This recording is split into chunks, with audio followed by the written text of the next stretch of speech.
السلام علیکم ورحمۃ اللہ وبرکاتہ۔ الحمد للہ رب العالمین والصلاة والسلام علی سید المرسلین، اما بعد۔ جی میرے بھائی، جو دعا مانگنے کے آداب سکھائے گئے ہیں، جو طریقہ ہمیں سکھایا گیا ہے،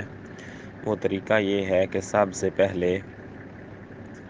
آپ نے اللہ تبارک و تعالیٰ کی حمد و ثنا بیان کرنی ہے۔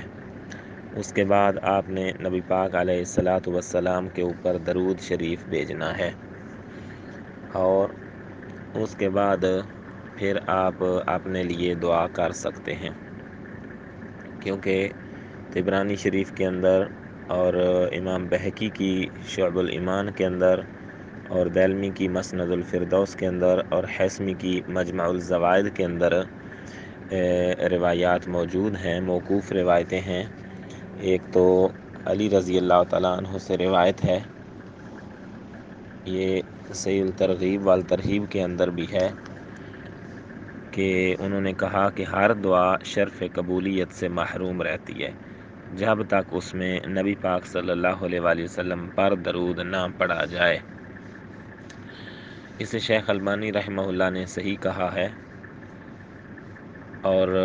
سلسلۃ الصحیحہ کے اندر بھی اسے ذکر کیا ہے۔ اور اسی معنی کا ایک اور اثر بھی حضرت عمر فاروق رضی اللہ تعالیٰ عنہ سے بھی صحیح سند کے ساتھ مروی ہے، جو حکماً مرفوع ہے۔ حضرت عمر فاروق رضی اللہ تعالیٰ عنہ روایت کرتے ہیں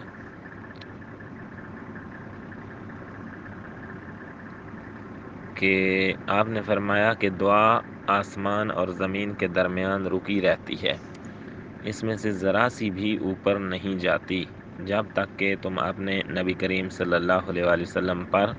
درود شریف نہیں بھیج لیتے۔ حافظ عراقی نے عمر رضی اللہ تعالیٰ عنہ کے اس قول کو مرفوع حدیث کا درجہ دیا ہے، اور قاضی ابو بکر بن عربی نے بھی ایسا ہی کہا ہے۔ اس کے علاوہ ایک اور صحیح درجے کی روایت سنن ابو داؤد کے اندر موجود ہے کہ رسول اللہ صلی اللہ علیہ وآلہ وسلم نے ایک شخص کو نماز میں دعا کرتے سنا، اور اسی کا ذکر شاید مفتی زرولی صاحب بھی کر رہے ہیں اس اپنے مختصر بیان کے اندر۔ تو یہ حدیث کچھ یوں ہے کہ سمع رسول اللہ صلی اللہ علیہ وسلم رجلا يدعو في صلاته لم يمجد الله تعالى ولم يصلي على النبي صلى الله عليه وسلم، فقال رسول الله صلى الله عليه وسلم عجل هذا، ثم دعاه فقال له أو لغيره إذا صلى أحدكم فليبدأ بتحميد ربه جل وعز والثناء عليه ثم يصلي على النبي صلی اللہ علیہ وسلم ثم يدعو بعد بما شاء، کہ رسول اللہ صلی اللہ علیہ وآلہ وسلم نے ایک شخص کو نماز میں دعا کرتے سنا، اس نے نہ تو اللہ تعالیٰ کی بزرگی بیان کی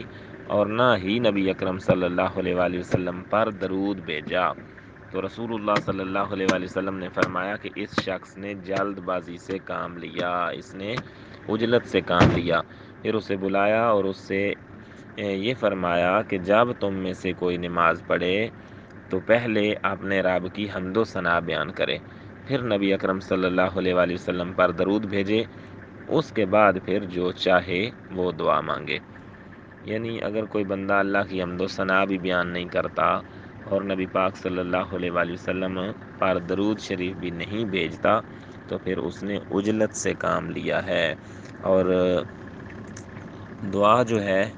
یہ شرف قبولیت تک اس وقت تک نہیں پہنچتی جب تک آپ اللہ کی حمد و ثنا بیان کر کے شروع نہ کریں اور اس کے بعد نبی پاک صلی اللہ علیہ وآلہ وسلم پر درود نہ بھیج لیں۔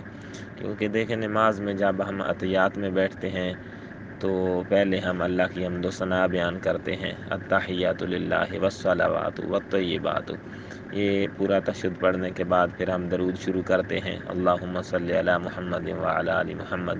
درود مکمل ہونے کے بعد پھر ہم جا کے دعا مانگتے ہیں، اللہم انی اعوذ بک من عذاب القبر واعوذ بک من فتنۃ المسیح الدجال واعوذ بک من فتنۃ المحیا والممات،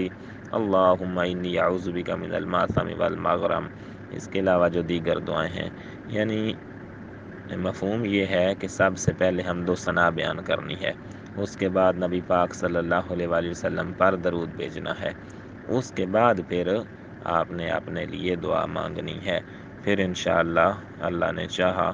تو آپ کی دعا جو ہے وہ شرف قبولیت کو پہنچے گی۔ واللہ اعلم بالصواب۔